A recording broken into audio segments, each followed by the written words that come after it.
Hey, my name is Ben. Thanks for stopping by.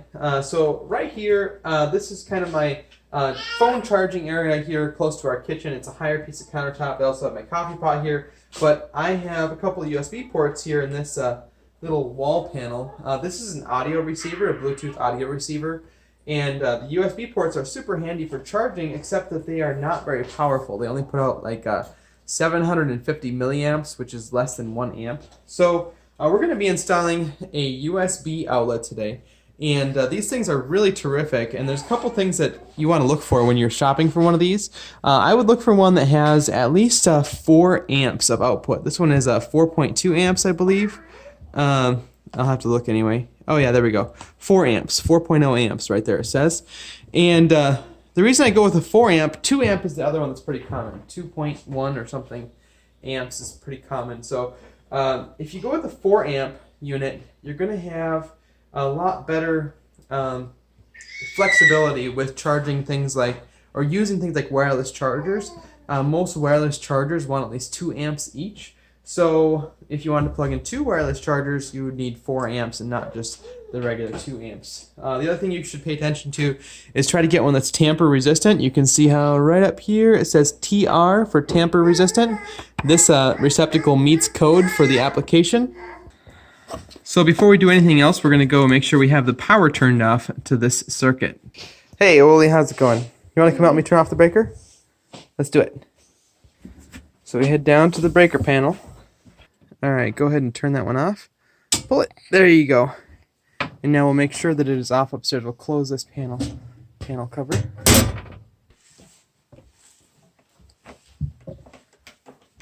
Taking this cover off little by little.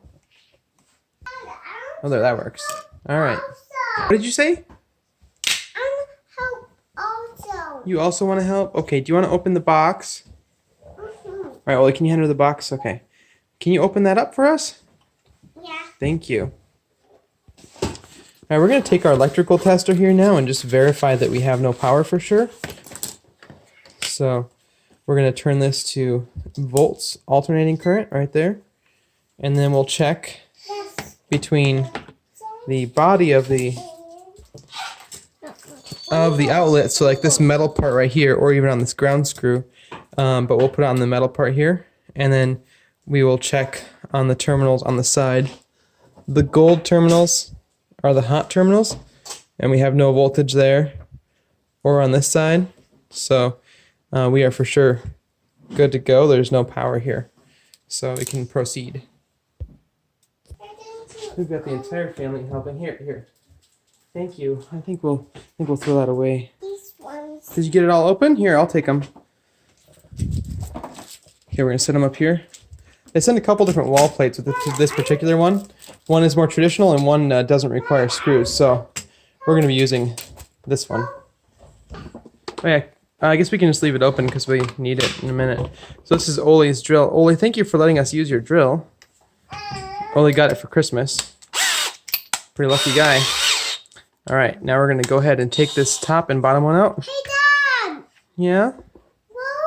Will screw me up?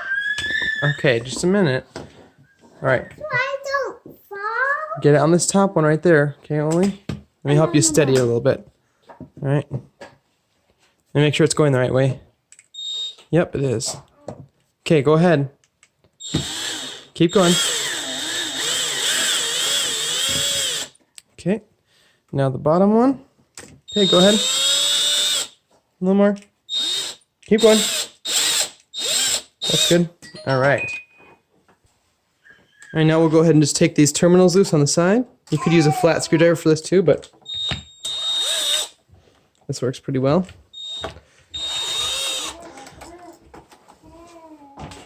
And then one more over here. And we're ready to unhook it. So this won't be the same on every one, but this one has this outer plate that snaps off, and then they have this inner cover here with a couple of Phillips screws that holds this. Basically, it's like a screwless cover on. We're not going to be using this, so we're just going to take it off and set it to the side. So this is pretty similar in here. The only difference is the this bottom ground terminal here is a little bit different placement, so we're going to turn that. Now always make sure that you put these wires on here so that when you tighten the wire clockwise, it's going to be pulling that little copper loop closed. Okay, so we've got all of our wires connected and they are nice and tight. So we're going to very carefully push this back into the box. And you want to push it all the way into the box before you use the screws to pull it into the box. So you push it all the way back. Hopefully. Can get to be a lot of wires. It takes a lot of space since there's so much, since the body of this outlet is so big. So we'll finick with that a little bit. All right, we should be ready to go here now. Ready, Oli? We'll get it lined up. And go ahead. Okay, keep going. Go fast. That's good, stop. All right. Let's get the bottom one started.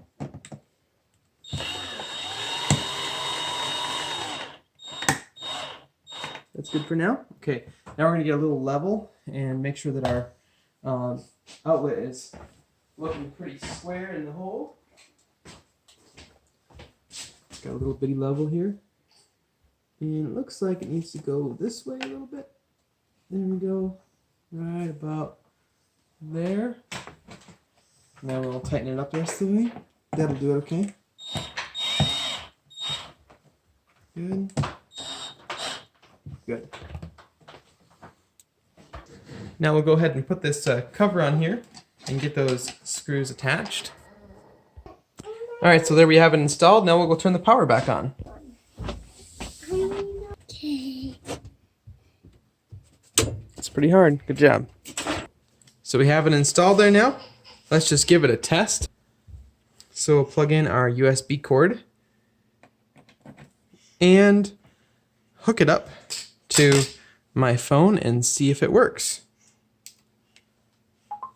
It sure does. So it must have been successful. Are you experiencing a few tears over here?